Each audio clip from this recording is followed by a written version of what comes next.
एक छोटे से गांव में रंगीला नाम का एक चित्रकार रहता था। रंगीला बहुत ही अनोखा चित्रकार था। उसके पास एक जादुई ब्रश था। जब भी रंगीला उस ब्रश से चित्र बनाता तो चित्र जीवंत हो जाते थे। रंगीला को प्रकृति से बहुत प्यार था। वह पेड़ पौधे, नदी, पहाड़ सब कुछ अपने कैनवास पर उतार देता था।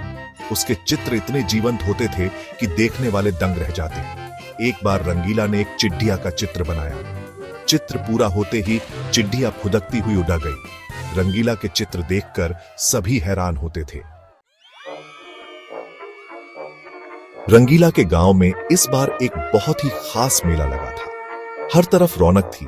रंग बिरंगे झूले, मिठाइयों की दुकानों से आती खुशबू और बच्चों की खिलखिलाहट से पूरा गांव गूंज रहा था। गांव के लोग बड़े उत्साह से मेले में आए थे। हर कोई कुछ नया देखने और खरीदने के लिए उत्सुक था।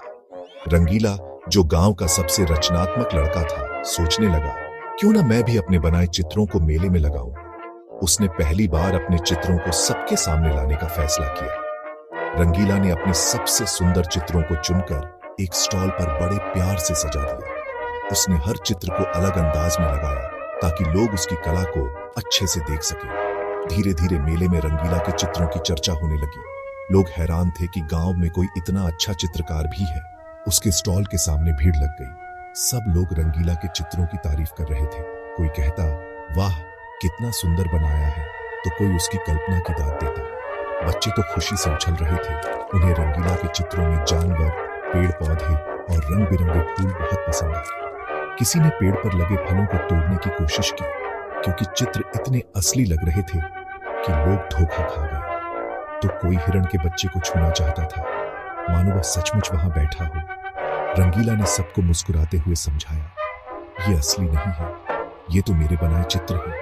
लोग उसकी कला देखकर और भी हैरान रह गए। गांव के मुखिया भी मेले में आए। उन्होंने रंगीला के चित्रों को बड़े ध्यान से देखा और बहुत प्रभावित हुए। मुखिया जी ने रंगीला से कहा, तुम्हारी कला तो सचमुच कमाल की है। तुम्हें राजा के दरबार में जरूर जाना चाहिए, ताकि और लोग भी तुम्हारी प्रतिभा को पहचान सकें। उन्होंने आगे कहा, मुझे पूरा विश्वास है कि तुम्हारी कला देखकर राजा बहुत खुश होंगे और तुम्हें इनाम भी मिलेगा। रंगीला का आत्मविश्वास बढ़ गया और उसके सपनों को नए पंख मिल गए। मुखिया की बात सुनकर रंगीला राजा के भव्य दरबार में पहुंचा। दरबार में चारों ओर सोने चांदी की चमक थी और दरबारी बड़ी उत्सुकता से देख रहे थे कि यह अनोखा कलाकार कौन है। रंगीला के कपड़े और उसके चेहरे की चमक सबका ध्यान अपनी ओर खींच रही थी। रंगीला ने राजा के सामने अपने बनाए चित्रों की एक से एक सुंदर झलक पेश की।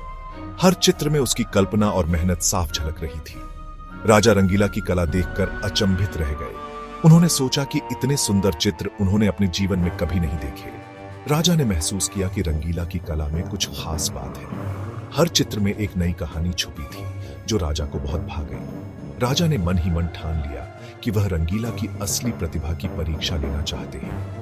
उन्होंने दरबार में सबके सामने एक नई चुनौती देने का निश्चय किया। राजा ने रंगीला को बुलाकर कहा, मैं चाहता हूं कि तुम मेरे लिए एक ऐसा चित्र बनाओ जिसे देखकर हर कोई धोखा खा जाए कि वह असली है या नकली। राजा ने गंभीर स्वर में कहा, रंगीला, अगर तुम यह कर दिखाओगे तो तुम्हें मेरी तरफ से बड़ा इनाम मिलेगा।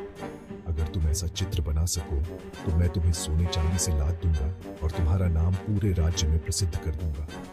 यह सुनकर रंगीला थोड़ी देर के लिए सोच में पड़ गया। उसे समझ आ गया कि यह काम आसान नहीं है, क्योंकि राजा की उम्मीदें बहुत ऊंची थी। राजा की चुनौती सचमुच कठिन थी। असली जैसा चित्र बनाना किसी भी कलाकार के लिए बड़ी बात होती है, लेकिन रंगीला ने अपने मन में ठान लिया कि वह हार नहीं मानेगा। उसने खुद से वादा किया कि वह अपनी पूरी ताकत और हुनर इस काम में लगाएगा। रंगीला ने सोचा, अगर मैं अपनी कला से राजा को खुश कर सका तो मेरा सपना भी पूरा हो जाएगा।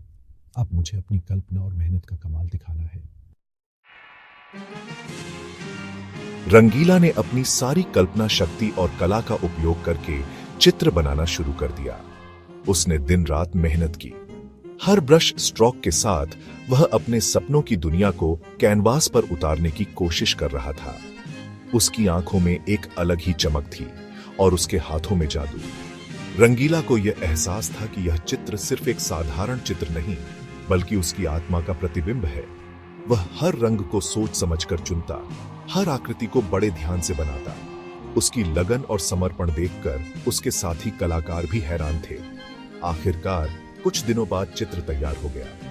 जैसे ही अंतिम रंग लगाया गया, पूरा कमरा उस चित्र की खूबसूरती से जगमगा उठा। रंगीला ने राहत की सांस ली और गर्व से अपने बनाए चित्र को देखा। रंगीला ने राजा को दरबार में बुलाया ताकि वह अपनी कला का जादू राजा को दिखा सके। राजा को भी इस चित्र का बेसब्री से इंतजार था। जब राजा ने चित्र देखा तो वह दंग रह गए। उनकी आंखों में आश्चर्य और खुशी दोनों झलक रहे थे। उन्होंने कभी ऐसा चित्र पहले नहीं देखा था। चित्र में एक सुंदर बगीचा था जिसमें हरियाली और रंग बिरंगे फूलों की भरमार थी। बगीचे की खूबसूरती देखते ही बनती थी। बगीचे में तरह तरह के फूल खिले हुए थे जिनकी खुशबू मानो चित्र से बाहर आ रही हो। हर फूल की पंखुड़ी अलग अलग रंगों में चमक रही थी। फूलों पर रंग बिरंगी तितलियां मंडरा रही थी जो बगीचे को और भी जीवंत बना रही थी। तितलियों के पंखों की चमक चित्र में जान डाल रही थी। एक कोने में एक झरना बह रहा था जिसका पानी इतना असली लग रहा था मानो सचमुच बह रहा हो। पानी की बूंदें चित्र में चमक रही थी और उसकी आवाज राजा, मंत्री, दरबारी, सभी लोग रंगीला की कला की तारीफ कर रहे थे।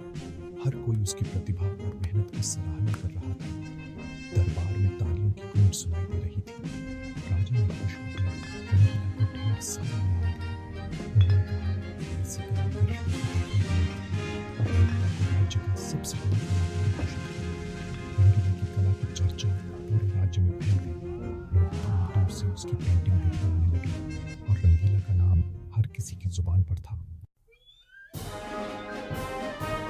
रंगीला की कहानी हमें सिखाती है कि अगर हमारे मन में कुछ कर गुजरने की इच्छा हो और हम पूरी मेहनत और लगन से काम करें तो कुछ भी असंभव नहीं है। हमें अपनी कल्पना शक्ति को कभी कम नहीं आंकना चाहिए, क्योंकि कल्पना शक्ति ही हमें महान काम करने की प्रेरणा देती है। तो बच्चों, आप भी अपने सपनों को पंख लगाओ और उन्हें उड़ान भरो। याद रखना, हर महान काम की शुरुआत एक सपने से होती है।